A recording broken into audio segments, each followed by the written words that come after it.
La Guerra de los Mundos, por H. G. Wells. Libro primero. La llegada de los marcianos. Capítulo 3. En el campo comunal de Horseshield. Encontré un grupo de unas 20 personas que rodeaban el enorme pozo en el cual reposaba el cilindro. Ya he descrito el aspecto de aquel cuerpo colosal sepultado en el suelo. El césped y la tierra que lo rodeaban parecían chamuscados por una explosión súbita. Sin duda alguna habíase producido una llamarada por la fuerza del impacto. Henderson y Ogilvy no estaban allí. Creo que se dieron cuenta de que no se podía hacer nada por el momento. Fueron a desayunar a casa del primero. Había 4 o 5 muchachos sentados sobre el borde del pozo. Todos ellos se divertían arrojando piedras a la gigantesca masa. Puse punto y final a esa diversión y después de explicarles de qué se trataba, se pusieron a jugar a la mancha corriendo entre los curiosos.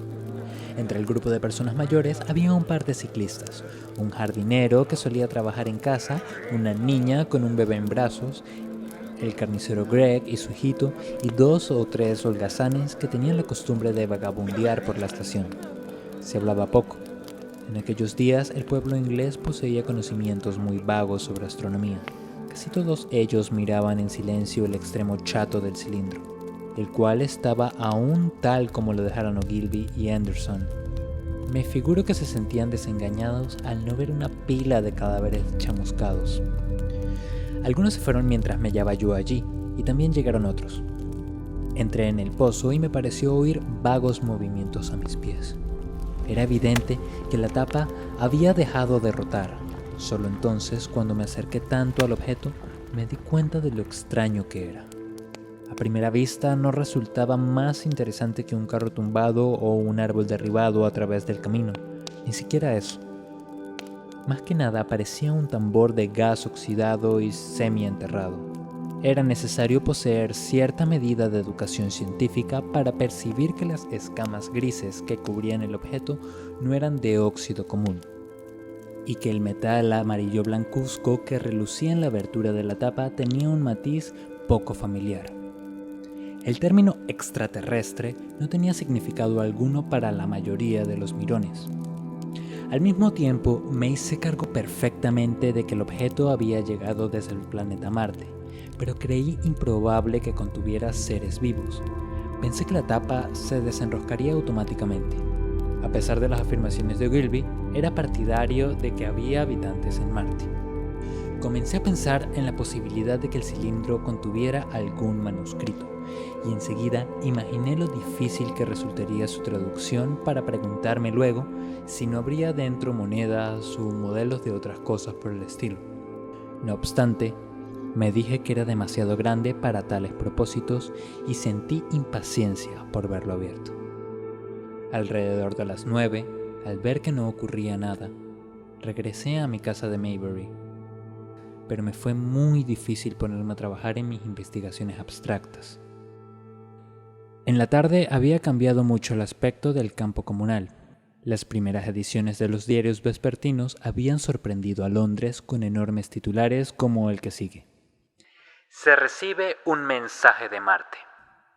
Extraordinaria noticia del Woking. Además, el telegrama enviado por Ogilvy a la Sociedad Astronómica había despertado la atención de todos los observadores del reino. Había más de media docena de coches de la estación de Woking parados en el camino cerca de los arenales. Un sulky procedente de Showbam, un carruaje de aspecto majestuoso. Además, vi un gran número de bicicletas, y a pesar del calor reinante, gran cantidad de personas debían haberse trasladado a pie desde Woking y Chertsey, de modo que encontré allí una multitud considerable. Hacía mucho calor. No se veía una sola nube en el cielo. No soplaba la más leve brisa, y la única sombra proyectada en el suelo era la de los escasos pinos. Habíase extinguido el fuego en los brezos, pero el terreno llano que se extendía hacia Aldershot estaba ennegrecido en todo lo que alcanzaba a divisar la vista, y del mismo elevábase todavía el humo en pequeñas volutas. Un comerciante emprendedor había enviado a su hijo con una carretilla llena de manzanas y botellas de gaseosas. Acercándome al borde del pozo, lo vi ocupado por un grupo constituido por media docena de hombres. Allí estaban Anderson, Ogilvy y un individuo alto y rubio que, según supe después, era Stent, un astrónomo del Observatorio Real, con varios obreros que blandían palas y picos. Stent daba órdenes con voz clara y aguda. Se hallaba de pie sobre el cilindro, el cual parecía estar ya mucho más frío. Su rostro mostrábase enrojecido y lleno de transpiración, y algo parecía irritarle. Una gran parte del cilindro estaba ya al descubierto, aunque su extremo inferior se encontraba todavía sepultado. Tan pronto como me vio Gilby entre los curiosos, me invitó a bajar y me preguntó si tendría inconveniente en ir a ver a Lord Hilton, el señor del castillo. Agregó que la multitud, y en especial los muchachos, dificultaban los trabajos de excavación. Deseaban colocar una barandilla para que la gente se mantuviera a distancia. Me dijo que de vez en cuando se oía un ruido procedente del interior del casco, pero que los obreros no habían podido desatornillar la tapa, ya que ésta no presentaba protuberancia ni asidero alguno. Las paredes del cilindro parecían ser extraordinariamente gruesas, y era posible que los leves sonidos que oían fueran en realidad gritos y golpes muy fuertes procedentes del interior. Me alegré de hacerle el favor que me pedía, ganando así el derecho de ser uno de los espectadores privilegiados que serían admitidos dentro del recinto proyectado. No hallé a Lord Hilton en su casa, pero me informaron que lo esperaban en el tren que llegaría a Londres a las 6. Como aún eran las 5:15, me fui a casa a tomar el té y luego andar en bicicleta hacia la estación para recibirlo.